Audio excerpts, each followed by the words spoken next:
প্রতিটি শিশু যাতে মৌলিক শিক্ষাগত দক্ষতা অর্জনের উপযোগী পরিবেশ লাভ করে তা সুনিশ্চিত করতে শুক্রবার উদয়পুর রাজশ্রী কলাক্ষেত্রে গোমতী জেলা শিক্ষা দপ্তরের তরফে নিপুণ ত্রিপুরা মিশন শীর্ষক এক অনুষ্ঠানের আয়োজন করা হয়।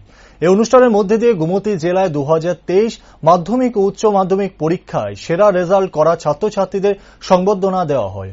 অনুষ্ঠানে প্রদীপ প্রজ্বলন করে শুভ সূচনা করেন রাজ্যের অর্থমন্ত্রী প্রণজিৎ সিংহ রায়।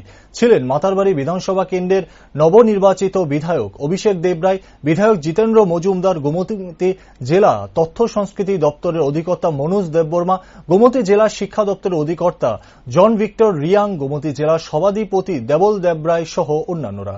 এই অনুষ্ঠানে গোমতী জেলার সকল শিক্ষক শিক্ষিকারা উপস্থিত ছিলেন। অনুষ্ঠানে বক্তব্য রাখতে গিয়ে শিক্ষা বিষয়ক বিভিন্ন বিষয় নিয়ে আলোচনা করেন মন্ত্রী প্রণজিৎ সিংহ রায়।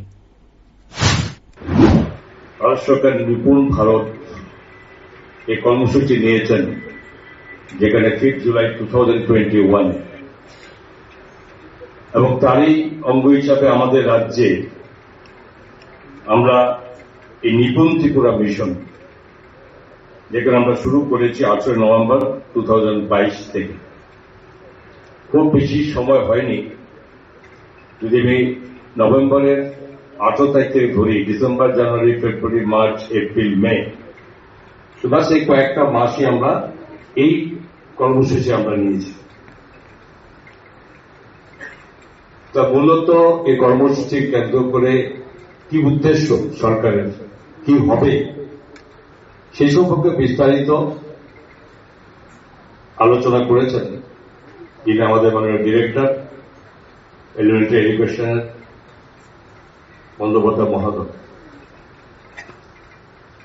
আমি একটু শুরুতে যাই যে ভারত সরকার, আমাদের যশস্বী প্রধানমন্ত্রী নরেন্দ্র মোদীজি